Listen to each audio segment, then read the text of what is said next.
ওমানের রাজধানী মাস্কাটে ইরান ও যুক্তরাষ্ট্রের মধ্যে পরোক্ষ আলোচনা শুরু হয়েছে। কয়েক সপ্তাহ ধরে চলমান উত্তেজনা ও সম্ভাব্য সামরিক সংঘাতের আশঙ্কার প্রেক্ষাপটে শুক্রবার এই বৈঠক অনুষ্ঠিত হয়। আলোচনায় ইরানের পক্ষে নেতৃত্ব দিচ্ছেন পররাষ্ট্রমন্ত্রী আব্বাস আরাগচি।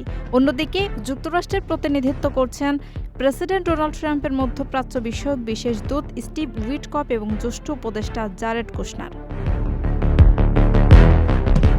আল জাজিরার প্রতিবেদনে বলা হয়েছে, বৈঠকের মূল লক্ষ্য ইরানের পারমাণবিক কর্মসূচি নিয়ে একটি ন্যায্য ও পারস্পরিক গ্রহণযোগ্য চুক্তিতে পৌঁছানো।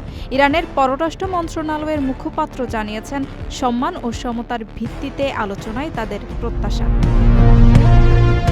তবে যুক্তরাষ্ট্র পারমাণবিক ইস্যুর পাশাপাশি ইরানের ব্যালিস্টিক ক্ষেপণাস্ত্র, আঞ্চলিক গোষ্ঠীগুলোর প্রতি সমর্থন এবং মানবাধিকার পরিস্থিতি নিয়েও আলোচনা করতে চায়।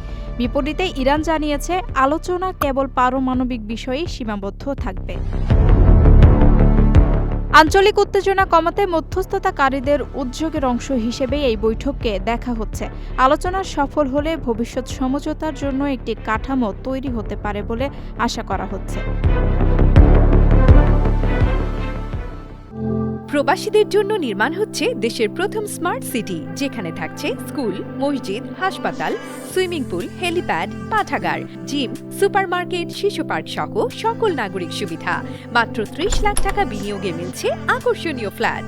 প্লাটিনাম ইনভেস্টরদের জন্য ঢাকা বিমানবন্দরে ভিআইপি প্রোটোকল সুবিধা। বিস্তারিত জানতে যোগাযোগ করুন স্ক্রিনে দেয়া হোয়াটসঅ্যাপ অথবা ইমো নাম্বারে।